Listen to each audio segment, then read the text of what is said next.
कुठल्याही कार्याची सुरुवात होते ती श्री गणेशापासूनच। सोलापूर शहरातील पत्रा तालीम परिसरातील शहरातील सर्वांना परिचित असलेला मानाचा श्री पणजोबा गणपतीची भव्य मूर्ती ही नव्याने तयार करण्यात येणार असून पूर्वीच्या मूर्तीची महापूजा शनिवारी सायंकाळी हजारो महिला भगिनींच्या शुभ हस्ते आणि गणेश भक्तांच्या उपस्थितीत करण्यात आली।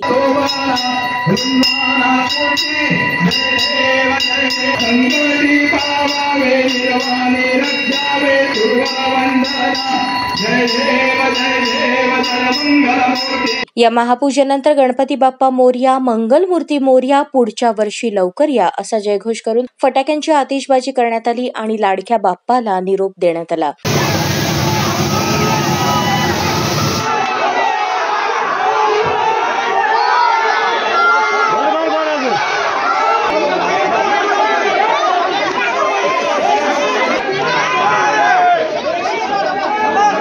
लवकरच पुनश्च नव्याने श्रींची मूर्ती साकारण्यात येणार असल्याने ही मूर्ती लवकरात लवकर तयार व्हावी अशी उत्सुकता आता गणेश भक्तांना लागून राहिली आहे।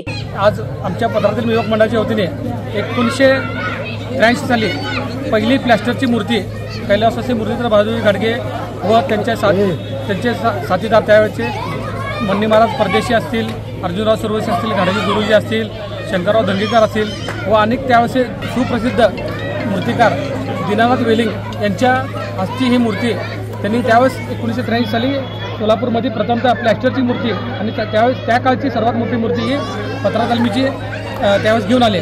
त्यानंतर काही वर्षानंतर 1995 साली ही त्याच मूर्तीवरनं प्रथमतः प्लॅस्टरची मूर्ती नंतर फायबरची मूर्ती ही पत्रा तालीम युवक मंडळाने सुरुवात केली व त्यावेळची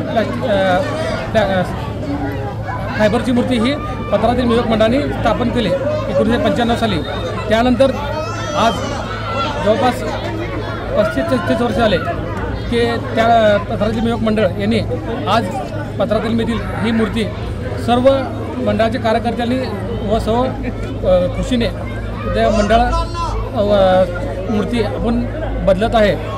कारण काही वर्षांनंतर आपण वेळ गेले की आपण मूर्ती बदलतो, त्याप्रमाणे काय मूर्तीमध्ये चेंजेस असतील किंवा काय असतील ते आम्ही सर्व मंडळाचे कार्यकर्ते यांनी प्रत्येकाने त्याचा सहभाग मूर्तीच्या तयार करण्यामध्ये दिलेला आहे। त्यामुळे ही मूर्ती आम्ही नवीन करत आहोत। या प्रसंगी खलिफा पैलवान दत्तात्रय कोलारकर, माजी स्थायी समिती चेअरमन पद्माकर उर्फ नानासाहेब काळे, श्रीकांत घाडगे, गणेश शेळके, मनोज गादेकर, बापू जाधव, अमोल चव्हाण, दीपक उर्फ पिंटू चव्हाण, दद्दू भोसले, सचिन शिंदे, राजू येलशेट्टी, पैलवान बबलू जाधव, सुहास कोलारकर यांच्यासह पत्रा तालीम परिसरातील स्थानिक नागरिक मोठ्या संख्येने उपस्थित होते।